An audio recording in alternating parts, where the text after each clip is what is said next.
اعوذ باللہ من الشیطان الرجیم بسم اللہ الرحمن الرحیم سبحانک لا علم لنا الا ما علمتنا انک انت العلیم الحکیم۔ ذوی الارحام کی تیسری قسم کی میراث کا بیان ہے۔ تیسری قسم میں 3 قسم کے لوگ آتے ہیں۔ نمبر 1 مطلقاً بینوں کی اولاد، بانجے اور بانجیاں، خواہ بین حقیقی ہو یا علاتی ہو یا اخیافی ہو۔ نمبر 2 حقیقی اور علاتی بھائیوں کی بیٹیاں یعنی بھتیجیاں، بیٹے نہیں، ان کے بیٹے عصبہ ہے اور بیٹیاں یہ ذوی الارحام میں۔ اور اخیافی بین بھائیوں کی مطلقاً اولاد، خواہ وہ بیٹے ہو یا بیٹیاں ہو، وہ سب ذوی الارحام میں۔ ان میں سب سے پہلا قاعدہ یہ ہے کہ اگر صنف ثانی کا کوئی وارث موجود ہوگا ذوی الارحام میں سے تو صنف ثالث کو نہیں ملے گا۔ جیسے کہ اس مثال میں آپ دیکھیں، عورت کا انتقال ہو گیا، شوہر رہ گیا اور ایک نانا رہ گیا اور ایک بانجی رہ گئی، تو شوہر کا نصف ہے، نصف کے مخرج 2 سے مسئلہ بنے گا، شوہر کو کل مال کا نصف ملے گا۔ اب جو باقی بچا وہ نانا کو ملے گا، اس لیے کہ وہ صنف ثانی ہے، اور بنت الاخت بانجی یہ صنف ثالث ہے، صنف ثانی کی موجودگی میں صنف ثالث کو نہیں ملے گا۔ قاعدہ نمبر 2 اگر صنف ثالث کا ایک فرد آئے گا تو کل مال کا مستحق ہوگا، اس لیے کہ مقابلے میں کوئی نہیں ہے۔ جیسے کہ ایک شخص کا انتقال ہو گیا اور اس کے ایک بانجا رہ گیا، یا ادھر ایک بانجی رہ گئی، تو کل مال کا مستحق بنے گی، اس لیے کہ مقابلے میں کوئی نہیں۔ قاعدہ نمبر 3 اگر یہ متعدد ہے، ایک سے زیادہ ہے، تو پھر جو زیادہ قریب ہے میت کے وہ وارث ہوگا۔ جیسے ایک بنت الاخت، ایک بانجی رہ گئی، اور ایک ابن بنت الاخ، بھتیجی کا بیٹا رہ گیا، تو یہاں بانجی زیادہ قریب ہے، تو یہ کل مال کا مستحق بنے گی، سارا مال بانجی کو ملے گا، اور بھتیجی کا بیٹا یہ ساقط ہو جائے گا۔ قاعدہ نمبر 4 اگر یہ قربی درجے میں برابر ہے لیکن بعض عصبات کی اولاد ہے، بعض ذوی الارحام کی اولاد ہے، تو فولد العصبۃ اولا۔ جیسے بھتیجی کی بیٹی رہ گئی تو بھتیجا عصبہ ہے، تو کل مال ایک حصہ بن کر بھتیجی کی بیٹی کو ملے گا، اور یا بانجی کا بیٹا یہ ذوی الارحام کی اولاد ہے،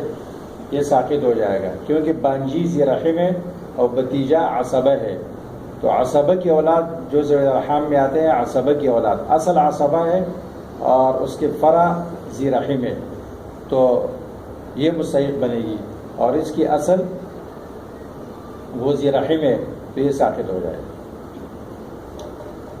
قاعدہ نمبر 5 اگر بہن بھائی اسی مذکورہ مثال میں اگر بہن بھائی دونوں اخیافی ہو، یہاں اخیافی بھتیجے کی بیٹی ہے اور اخیافی ماشریک بہن کی بیٹی کا بیٹا ہے، تو یہاں پر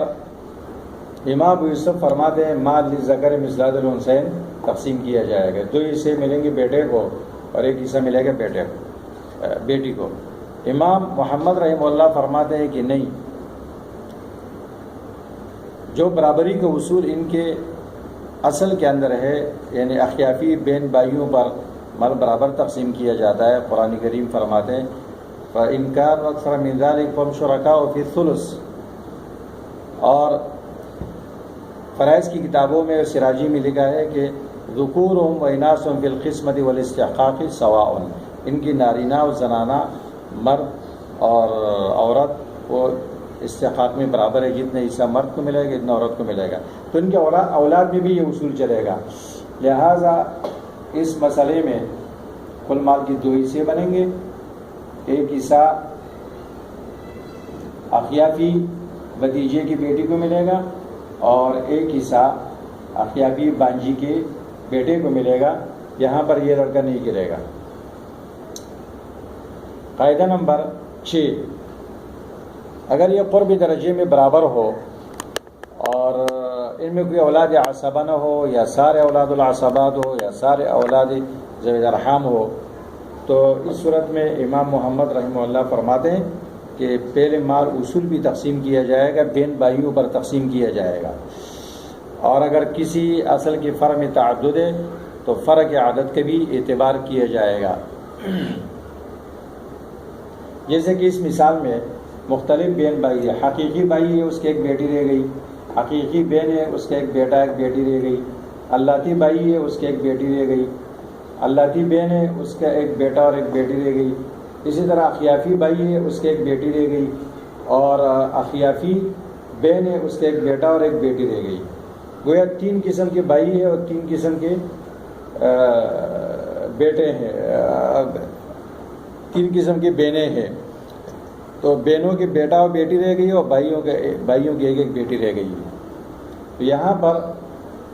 پہلے بہن بھائیوں پر مال تقسیم کیا جائے گا۔ تو بہن بھائیوں میں سے جو اخیافی بہن بھائی ہے یہ ذی فرض ہے اور ان کا حصہ ثلث ہے، تو ثلث کے مخرج 3 سے ہم نے مسئلہ بنایا، اس میں ایک ثلث اخیافی بہن بھائی کو ملے گا جو نیچے ان کی اولاد پر ایک لڑکا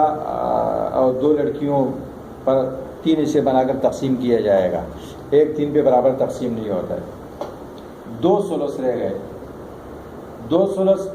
حقیقی بھائی اور بہن پر تقسیم کیا جائے گا، تو ایک ملے گا حقیقی بھائی کو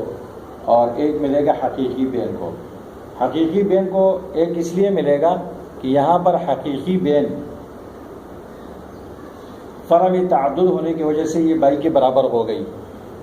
تو وہ 2 بھائی رہ گئے۔ رہی بات اللاتی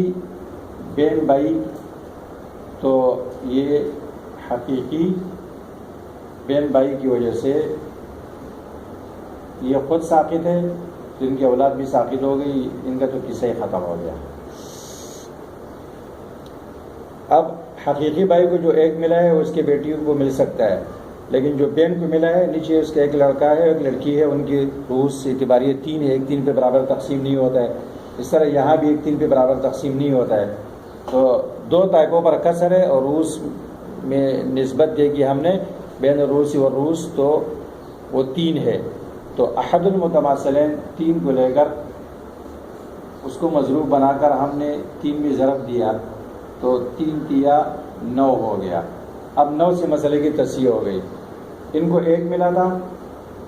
3 مل جائے گا، 3 × 3،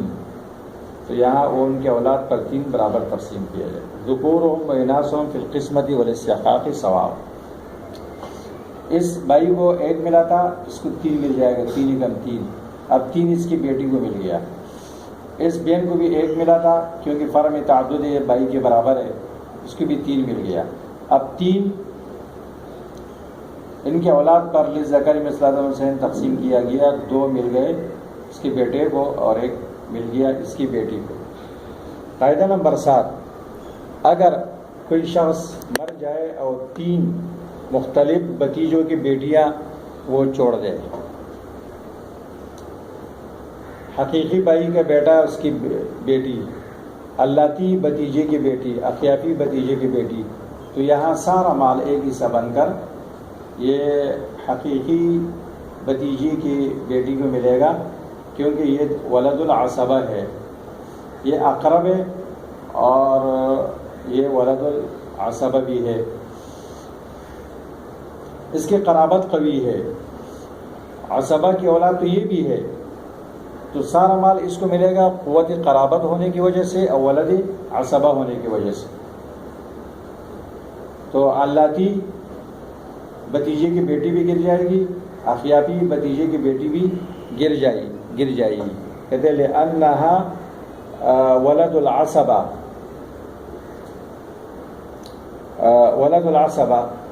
لأنہا ولد العصبہ، یہ لڑکی عصبہ کی بیٹی ہے، اور ولہا ایضا قوت القرابہ، اس کو قوت قرابت بھی حاصل ہے کیونکہ یہ حقیقی بھتیجے کی بیٹی ہے اور علاتی اس کے مقابلے میں ساقط ہو جائے گی۔ یہ صنف ثالث کی میراث کے قواعد آپ کے سامنے بیان کیے گئے۔ اگر کوئی اشکال ہو، کچھ پوچھنا ہو تو سوال کیا جا سکتا ہے۔